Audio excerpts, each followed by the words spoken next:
தனுசு ராசிக்காரர்களுக்கெல்லாம் 4ஆம் இடத்தில் இருக்கின்ற சனி பகவான் வக்கரம் பெறுகிறார். 4ஆம் இடம் என்பது அர்த்தாஷ்டம சனிங்க.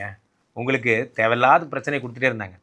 எப்போ பார்த்தாலும் ஒரே தொடர்ச்சியாக டென்ஷன்டே வச்சிருக்காரு சார் இந்த சனி பகவான். ஓட்டமும் நடையமாவே வாழ்க்கை. காலையில் எந்திரிச்சோன்னா ஓடுறேன் ஒடியாரேன், எதுக்கு ஓடுறேனே தெரில. பிஸியாகவே வச்சிருக்க, கையில் ஒரு பரபரப்பாகவே வச்சுருக்காங்க அப்படிங்கிறது தான். அந்த நிலைமையெல்லாம் இனி மாறும். 4ஆம் இடத்தில் இருக்கக்கூடியவர் வக்கரம் பெறுகிறார்.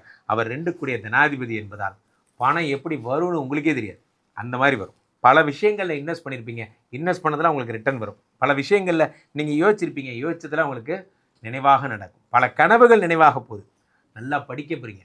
முக்கியமாக தனப்பிராப்தி என்பது பயங்கரமாக வரும். 4ஆம் இடத்தில் இருப்பவர் 6ஐ பார்த்து உடம்பை சரி பண்ணுறாரு, 10 பார்க்குறாரு. பிராண்ட் ஆகிறீங்க. தனுசு ராசிக்காரர்கள்லாம் நீங்கள் முக்கியமாக பிராண்ட் ஆகிறீங்க. பிராண்டுனா என்ன? உலக புகழ் பெறுறீங்க. எந்த கம்பெனி பண்ணுறீங்களோ அந்த கம்பெனியில் அடுத்த படிநிலையே நீங்கள் அடைகிறீங்க. உடம்பை பார்க்குறார் சனி பகவான். உடம்பில் இருக்கக்கூடிய நோய்கள் எல்லாம் சரியாகிறது. தனுசு ராசிக்காரர்களுக்கு இந்த சனிப்பெயர்ச்சியை போல, இந்த சனி வக்கரத்தை போல ஒரு சூப்பரான வக்கரம் என்பது எதுவும் இல்லை. சனி கொடுத்தால் எவர் தடுப்பார்? பிராண்ட் ஆகிறீங்க. உங்கள் கம்பெனி உலக புகழ் பெறப்போகுது. இருந்தாலும் 2 கூடியவன் வக்கரம் என்பது சின்ன ப்ராப்ளம் தான். என்னது? என்னை ஏதாவது ஒரு காரணத்தை சொல்லி என்னை ஏமாற்றி விட்டுறாங்க. குருஜி, நான் நல்லாவே இருக்கேன், எங்கேருந்தோ வந்து என்னை ஏமாற்றிட்டு போயிடுறாங்க. அப்படி நடக்குதா அப்படின்னா கீழே போய்ட்டு இந்த நம்பருக்கு ஒரு வாட்ஸ்அப் மெசேஜ் பண்ணுங்கள். எங்களுடைய ஆசிரமவாசிகள் உங்களை தொடர்பு கொள்வார்கள்.